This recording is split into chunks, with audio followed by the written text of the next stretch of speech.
Hello, hi, I'm Dr. John Surabasi, Carroll Stream Animal Hospital, and today we're going to talk a little bit about repairing what's called an oral hematoma. That's oral spelled A-U-R-A-L. That word refers to anything to do with the ear. Hematoma, H-E-M-A, refers to blood. Toma refers to swelling. So hematoma is a swelling consisting of blood. So we have here an oral, ear-related hematoma. This is a common problem in dogs. We don't know exactly why it happens.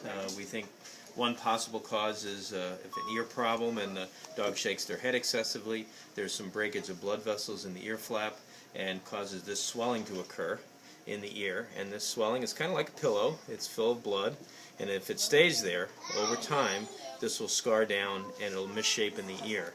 So what we want to do is remove that blood, allow time for the ear to become normal for an extended period, and then we should be all set and ready to go to preserve the shape of the ear.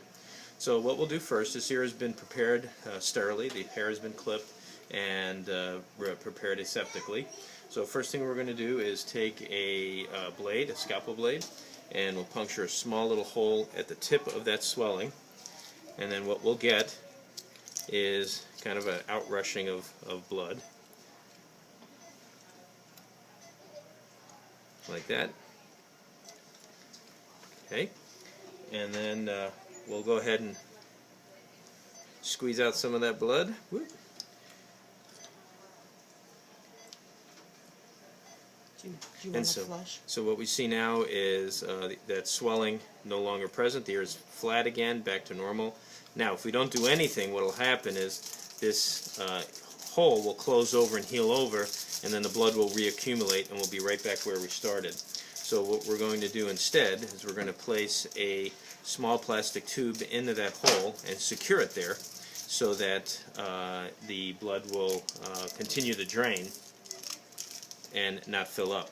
Now this tube is actually called a teat cannula, T-E-A-T. It's used in dairy cattle to keep their milk tube open so that milk flows out and when the teat is injured. So what we're going to do is take that, place it in that hole, and then if you notice, this has two little prongs that when we push it in, it's kind of like a wall anchor.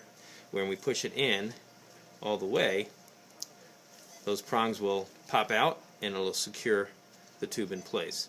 Now we'll also plan on suturing this in place with a couple sutures so it doesn't come out. There's also a little cap on the end. With the cap off, we'll be able to have blood draining out of the tube continually. If for some reason we need to stop that, like when this dog is going home, we can put the cap on just so we don't have a mess.